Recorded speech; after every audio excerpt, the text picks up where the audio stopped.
2 दिन बीत गया।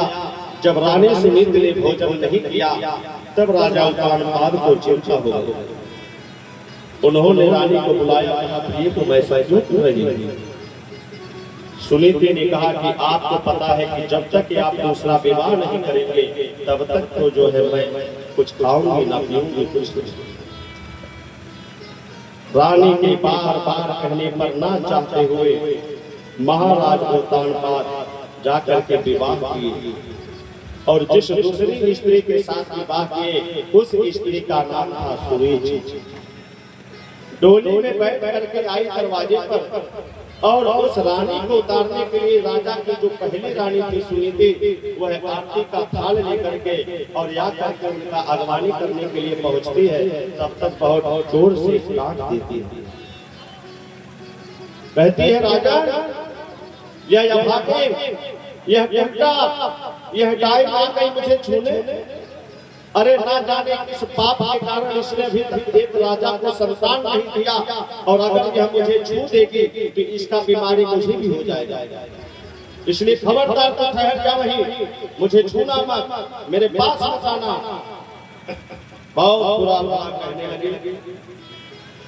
अब इस प्रकार से बहुत दुख हुआ सुनीति को, आंखों में आंसू आ गया। राजा खड़े हैं, डोली से रानी उतरती है और उसके बाद कहती है कि आज के बाद यह इस घर में नहीं रहेगी। राजा अगर आपको इससे ही प्रेम था, इससे ही प्यार था तो फिर तुम मेरा जीवन बर्बाद क्यों किए? आज के बाद इस घर में या तो यह रहेगी उल्टा या तो फिर मैं रहूंगी। सुनीति कहती है कि स्त्री ऐसा मत करो बहन, हम दोनों बहन बन करके आपस में घर में रहेंगे। मैं तुम्हारी सेवा करूंगी, तुम्हारी वस्त्र को धोऊंगी, तुम जो कहोगे मैं नौकरानी की तरह तुम्हारी सेवा करूंगी, लेकिन तुम ऐसा मत करो। इसलिए मुझे बहुत दुख, लेकिन जहां तक किया सुरुचि ने उस रानी सुनीति को लिखवा दिया। राजा खड़े होकर के मौन धारण करके अपना देख रहे, लेकिन कुछ बोल रहे हैं। उनकी भी आंखों में आंसू है।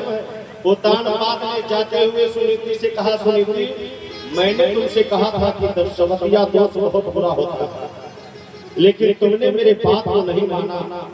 आज इतना भयंकर पीड़ा मुझे हो रहा है, लेकिन तुम्हारे कारण मैं कुछ बोल नहीं पा रहा। बोलिए भगवान महापुराण की जय हो। भगवान सुखदेव जी कह रहे हैं कि राजन सुनीति जंगल में जा करके एक कुटी बना करके घास का बिछौना, घास का ही तकिया, अब सब कुछ वहीं पे बना करके अपना रहने लगे। लेकिन पहली रानी, इसलिए राजा बहुत प्रेम करते थे, चोरी चुपके से जा करके वहां मिलते थे उस रानी से। और सुरुचि जानती थी, कहते थे मैं जानती हूँ तुम कहाँ जाते हो, मुझे चकमा दे करके तुम उसी अभागिन के पास जाते हो। लेकिन ठीक है, जिस दिन अगर मैंने देख लिया कि मैं उस अभागिन से मिलते हुए जुड़ते हुए या उसके पास जाते हुए, तो फिर उस दिन मैं तुम्हारे घर में नहीं रहूंगा। महाराज उत्तानपाद कहते हैं कि ठीक है, जब तुम देखना तब कहना, लेकिन शंका बस ऐसे अगर कहोगे तो फिर मुझसे बुरा कोई नहीं होगा। अब इस प्रकार से हाथी पर सवार होकर के और जा करके पहुंचते हैं सुनीति के पास। घास की बिस्तरा बिछा हुआ है, भगवान विष्णु की एक छोटी सी प्रतिमा थी, वही आश्रम में रख करके महारानी सुनीति जो है ओम नमो भगवते वासुदेवाय के द्वारा उनकी पूजा करती थी। सुखदेव जी कहते हैं कि हे राजन, इस प्रकार से जब राजा जा करके पहुंचे हैं तब राजा को देख करके सुनीति के आंखों में आंसू आ गए। जैसे सुदामा जी को देख करके भगवान की आंखों में आंसू आ गया कि जब तक रुक्मिणी मैया थाल या लोटा में पानी लेकर के आती उनके चरणों को धोने के लिए, तब तक भगवान ने अपने आंखों से उनके चरणों को धो दिया। वैसे ही कहाँ थाल है कहाँ लोटा है, सुनीति ने जब देखा कि मेरे पति देव आए और बैठे हुए हैं, तब तुरंत जो है उनके चरणों को नमस्कार करते हैं। महाराज उत्तानपाद को जब देखे कि ऐसा स्थिति तो उन्हें बहुत दुख हुआ। हरि होकर निराश उन्हें महलों से रानी सुनीति घर जा पहुँचा। महलों वाली रानी वाला छोटी छानी में जा पहुँचा। तत्काल सुनीति उठी खुश हो घास का बिछौना डाल दिया।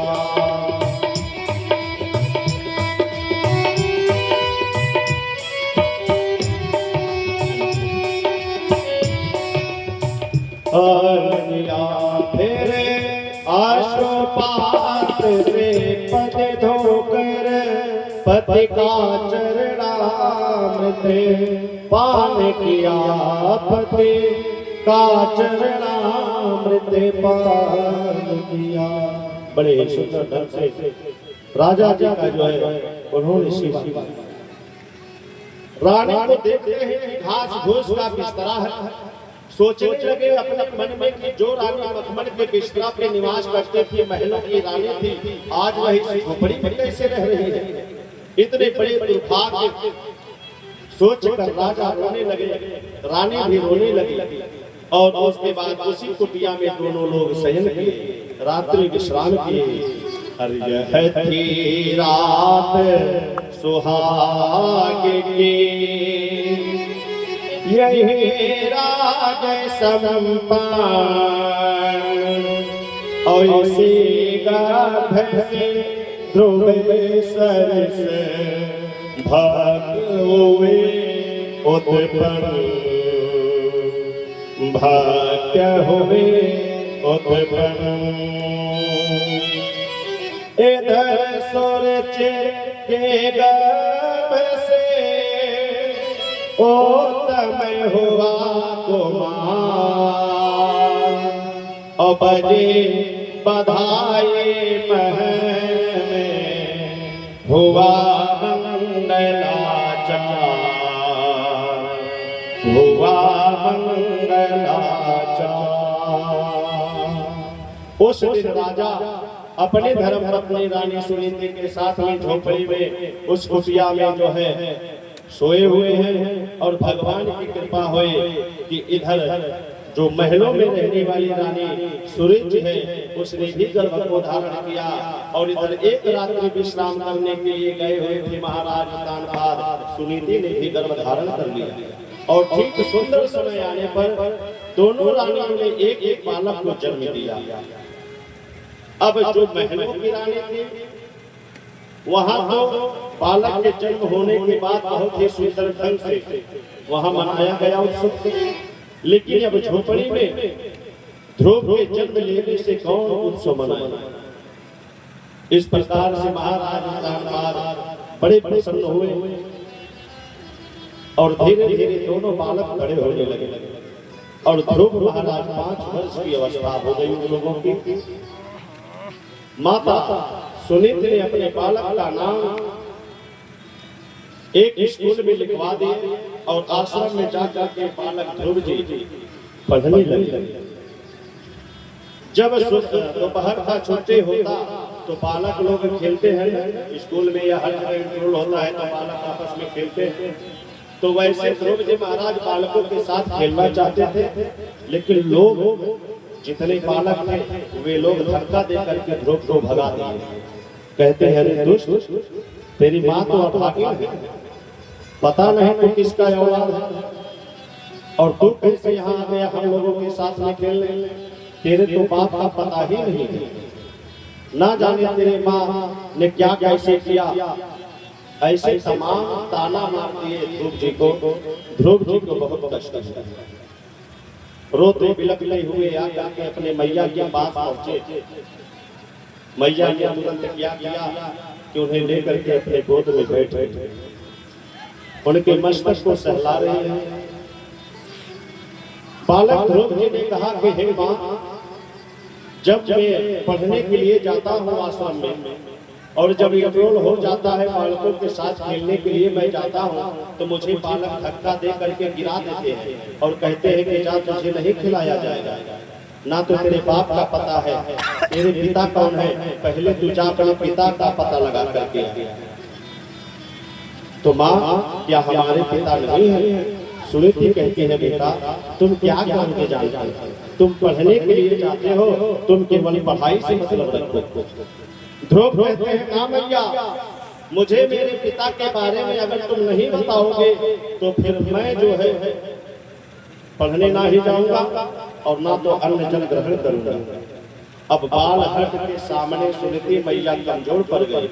उन्होंने कहा बेटा यहाँ से जो महल दिखाई दे रहा है यही तुम्हारे पिता का महल है, और कभी इसी महल की मैं रानी हुआ करती थी, लेकिन तुम्हारे भाग्य में राजमहलों का सच नहीं है बेटा।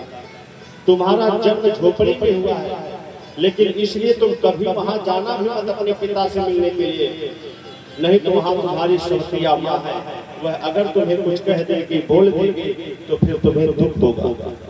बोले ठीक है मैया, मैं कभी पिता से मिलने के लिए नहीं जाऊंगा। सुकदेव जी कह रहे हैं कि हे राजा, इस प्रकार अपने मैया से प्रतिज्ञा लेके रात्रि विश्राम किए, और सुबह हुआ मैया ने क्या किया कि काजल और श्रृंगार कर दिया, अच्छे वस्त्र पहना दिए, आंखों में काजल लगा दिए, बाल को झाड़ दिए, और 5 वर्ष की अवस्था कोमल अंग है ध्रुव जी की। जब उन्हें पता चला अपने पिता के बारे में, तो अपने पिता से मिलने के लिए जाकर के महलों पर पहुंचे। होता क्या है उस महल में, महाराज तानपाद अपने बेटे को गोद में लेकर के बैठे हुए, द्वार पर जब जाकर के ध्रुव जी पहुंचे हैं तो द्वारपालों ने रोक दिया है, इधर जाता। बोले खबरदार, मुझे काहे को रोक रहे हो भैया? अरे महल यहाँ से जो दिखाई दे रही है पिता, ये हमारे पिता है, मैं इनका पुत्र हूँ, और क्या पुत्र अपने पिता से नहीं मिल सकता है? मैं अपने पिता से मिलने के लिए जा रहा हूँ। द्वारपालों ने कहा ठीक है। अब दोनों हाथ ऐसे फैला करके पिताजी पिताजी पिताजी करते हुए जाकर के ध्रुव जी महाराज अपने पिता के सिंहासन के पास पहुंचे।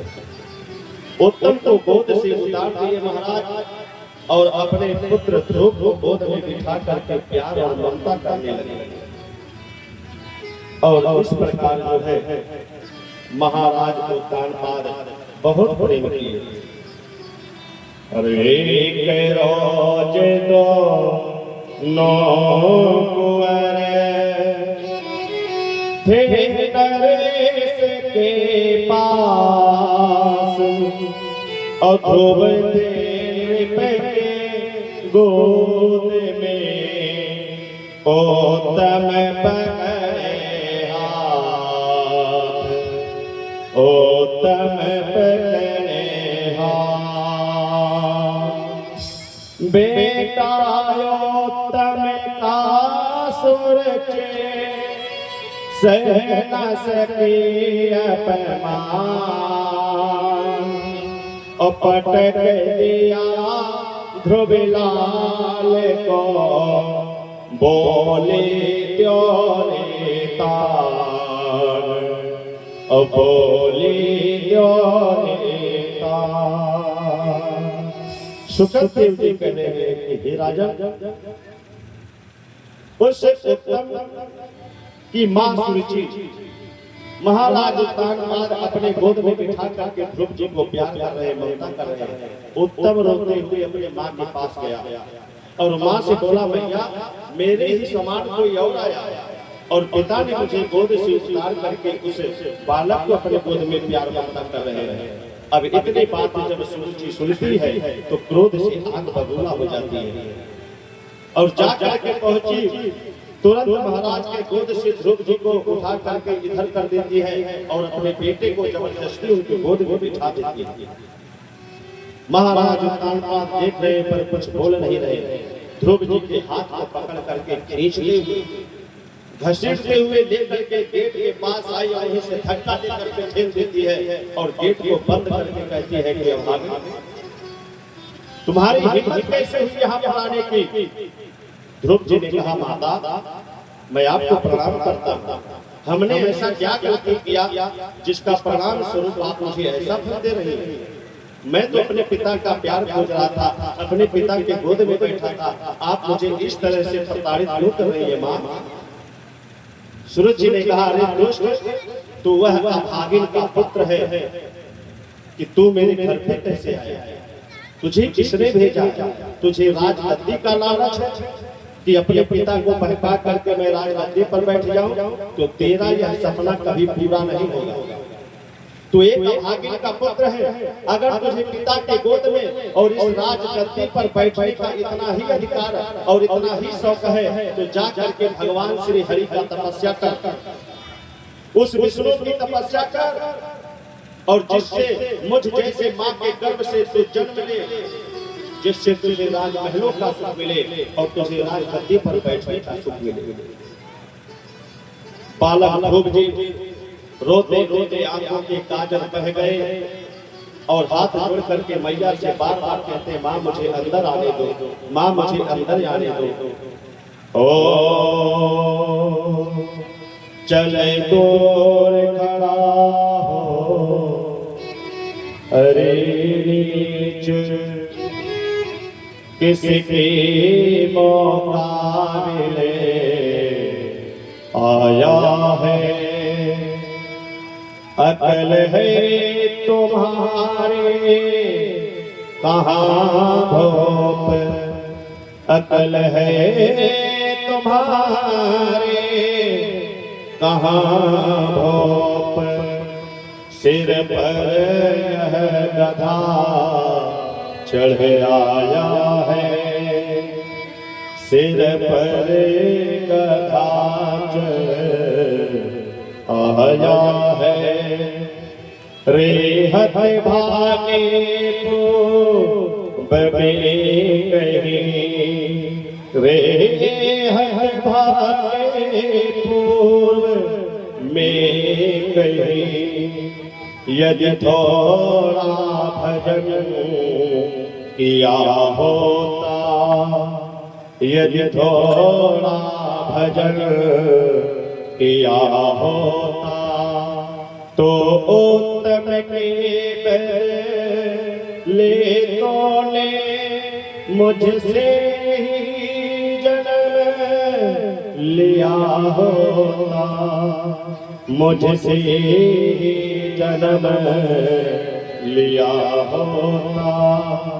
वह कोमल सोच हृदय वाला, यह चोट हृदय पर सह न सका, धस गया लाज संग कोचों में, चुपचाप खड़ा भी रह न सका, चुपचाप खड़ा भी रह न सका।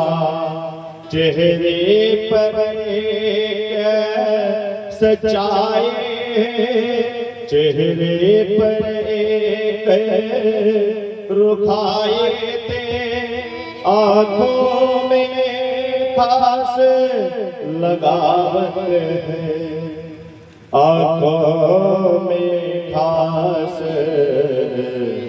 लगावट थी। उन सोते विचारों के अंदर अब खिंचते हुए थे चावट थी, अब खिंचती हुई खिंचावट थी। सुखदेव जी ने कहा कि हे राजा परीक्षित, ध्रुव की सौतेली मां ने महाराज उत्तानपाद के गोद से बालक ध्रुव को उतार कर हाथ पकड़कर घसीटते हुए लेकर गए। 5 वर्ष की अवस्था है, नहीं जाऊंगा नहीं जाऊंगा रो रहे हैं ध्रुव जी, लेकिन जबरदस्ती ले जाकर के सूरज ने गेट के बाहर पटक दिया और कहने लगे, आकर पहुंचे रोते हुए अपने मां के पास। मां ने पूछा, अरे बेटा तू क्यों रो रहा है? क्या आज फिर स्कूल में तुझे किसी बालकों ने मारा है या तुझको किसी ने प्रताड़ित किया है? क्या बात है। अब केवल ध्रुव जी सुसुक सुसुक करके रो रहे हैं और अपने मां को कुछ जवाब नहीं दे रहे हैं। 5 वर्ष की अवस्था, बालक ध्रुव के कोमल अंग, आंखों में आंसू, पूरे काले वस्त्र में लगा है, बाल बिखरे हुए हैं, धूल मिट्टी शरीर में लगा है, बैठ करके अपने माँ से गले लग करके रो रहे हैं और रो करके कहते हैं अपने भैया से, माँ रोए कहे धोरव महाराज,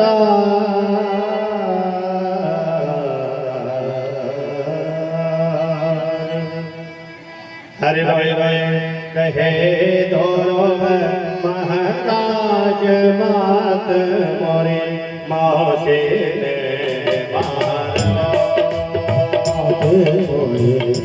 मौसे मारो,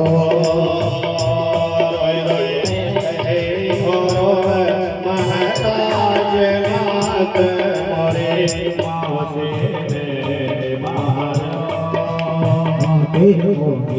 मौसे मारो, सच पकड़ा भैया खेलत रहे दोनों भैया, सच पकड़ा भैया खेलत रहे दोनों भैया, माहे गयो मात मोरे मौसे मारो,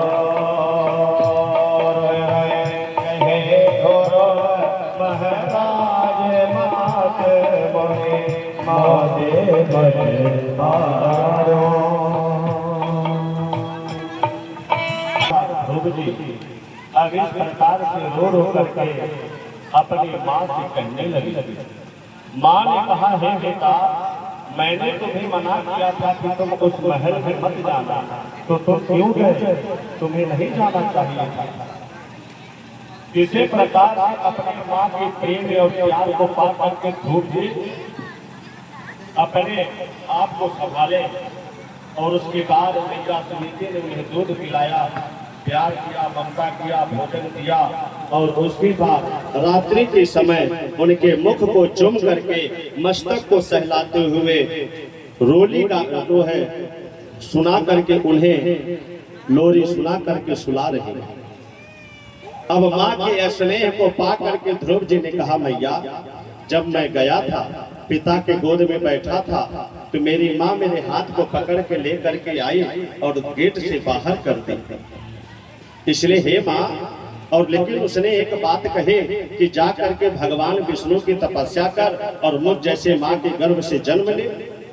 तो माँ मुझे ये बताओ कि विष्णु भगवान कौन है और कैसे दिखते हैं और कहाँ मिलेंगे?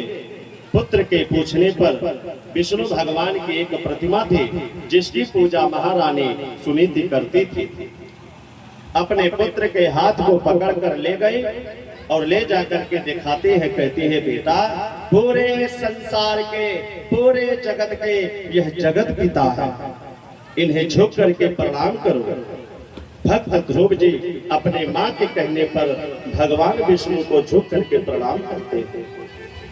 माँ कहती है, बेटा, विष्णु भगवान पीताम्बरी धारण किए हुए हैं, मस्तक पर मुकुट है, एक हाथ में चक्र है, एक हाथ में शंख है, एक हाथ में कमल है। इस प्रकार से भगवान विष्णु की यह दिव्यमय रूप बेटा यही नारायण है। और जो इनकी आराधना करता है, जो इनकी भक्ति करता है, उसकी सभी मनोकामना को भगवान पूर्ण कर देते हैं। माँ ने पूरी बात उन्हें समझा दिया।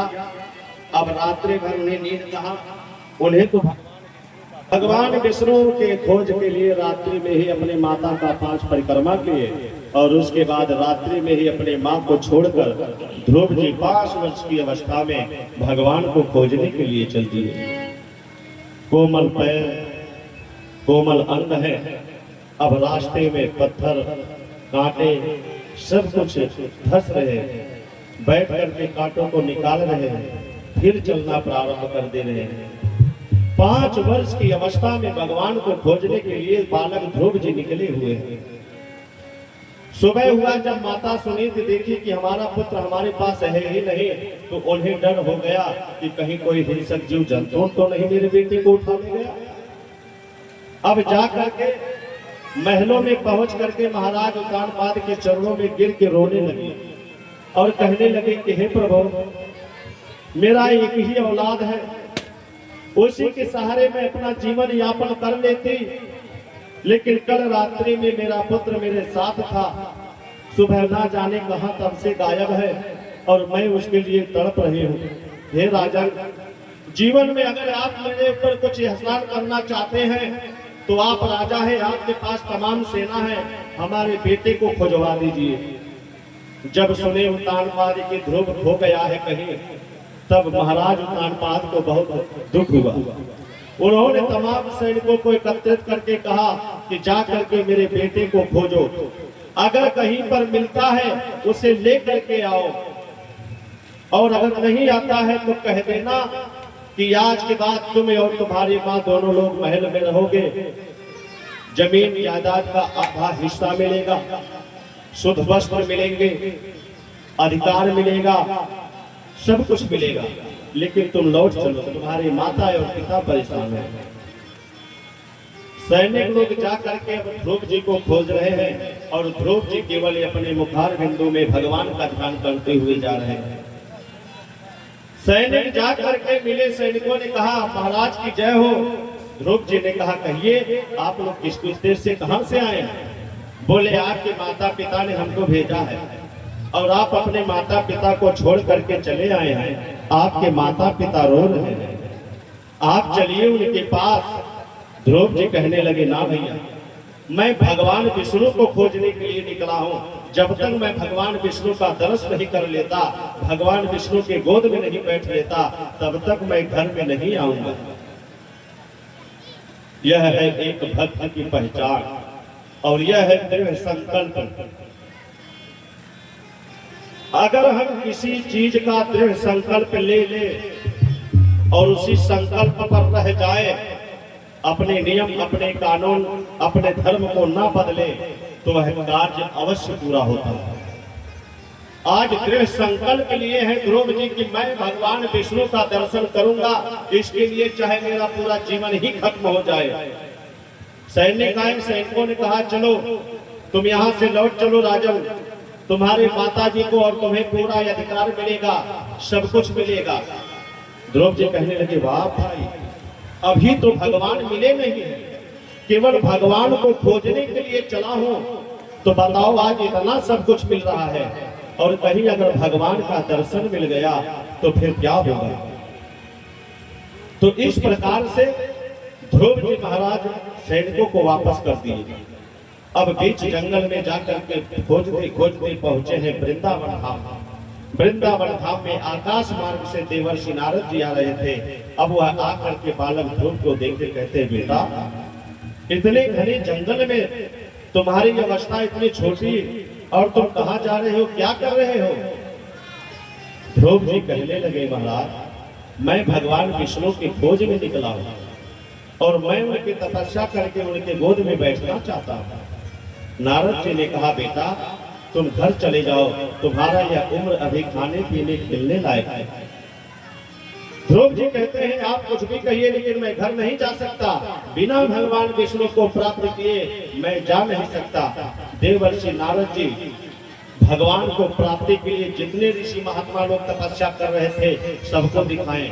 किसी को 10,000 वर्ष बीत गया, किसी को 25,000 वर्ष बीत गया, किसी को एक युग ही बीत गया, लेकिन अभी तक भगवान का दर्शन नहीं मिला।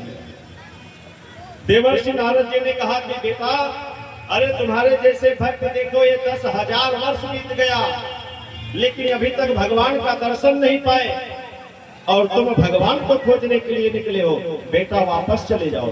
ध्रुव जी कहते हैं आप कुछ भी कहिए लेकिन मैं नहीं जा सकता। देवर्षि नारद जी ने कहा हे बेटा मैं तुम्हारे दृढ़ संकल्प से प्रसन्न हूं, लेकिन हे ध्रुव जी तुम्हें भगवान ऐसे प्राप्ति नहीं होगी। ध्रुव जी ने कहा क्यों?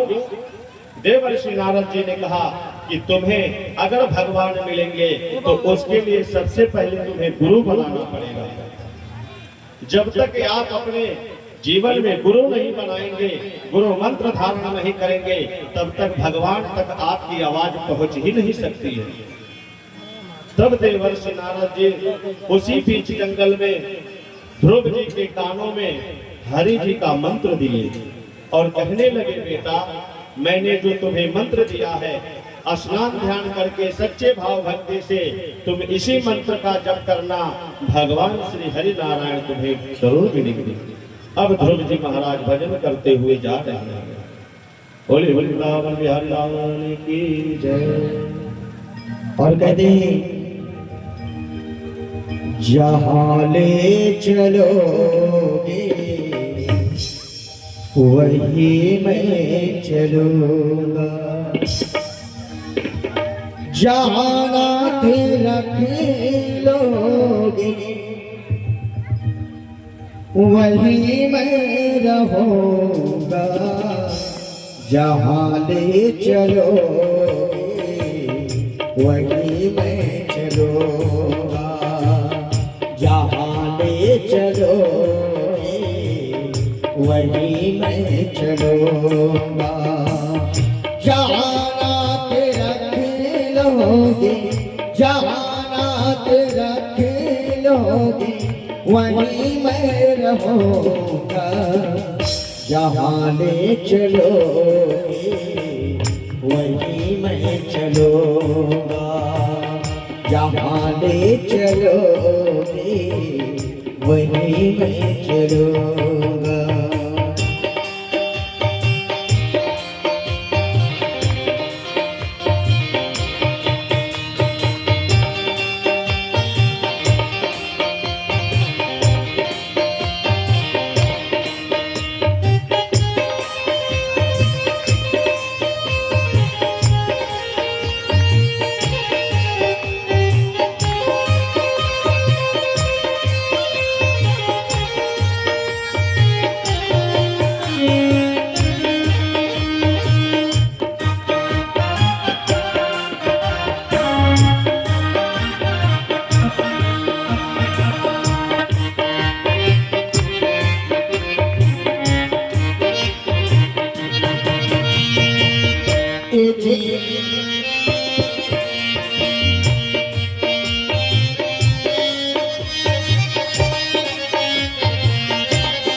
जीवन समर्पित चरण में तुम्हारे, तुम्हें मेरे सर्वोच्च, तुम्हें प्राण प्यारे, तुम्हें छोड़ कर ना, तुम्हें छोड़ कर ना किस से रहूंगा, जहाँ ले चलोगे वही मैं चलूंगा, जहाँ ले चलोगे वही मैं चलूंगा।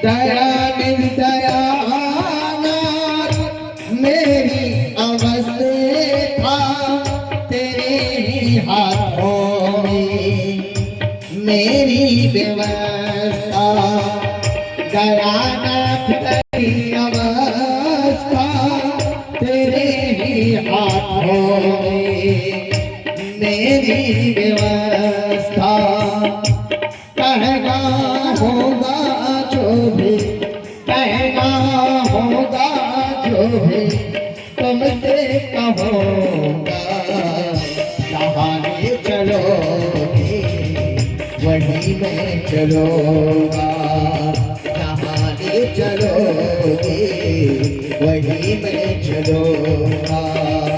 जहाँ नाथ रख लोगे, जहाँ नाथ रख लोगे वहीं मैं रहूँगा, जहाँ ले चलोगे वहीं मैं चलूँगा, जहाँ ले चलोगे वहीं मैं चलूँगा, जहाँ ले चलोगे वहीं मैं चलूँगा।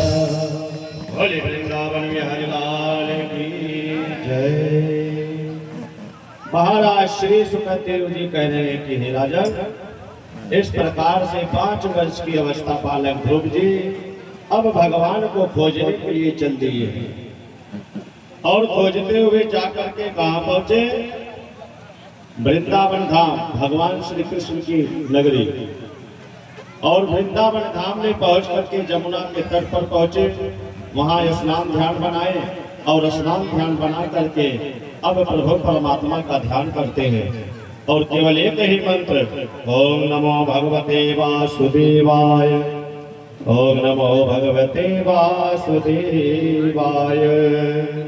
महाराज श्री ध्रुव जी 5 वर्ष की अवस्था में प्रभु परमात्मा का ध्यान कर रहे हैं। हरि नारद विधि पूर्वक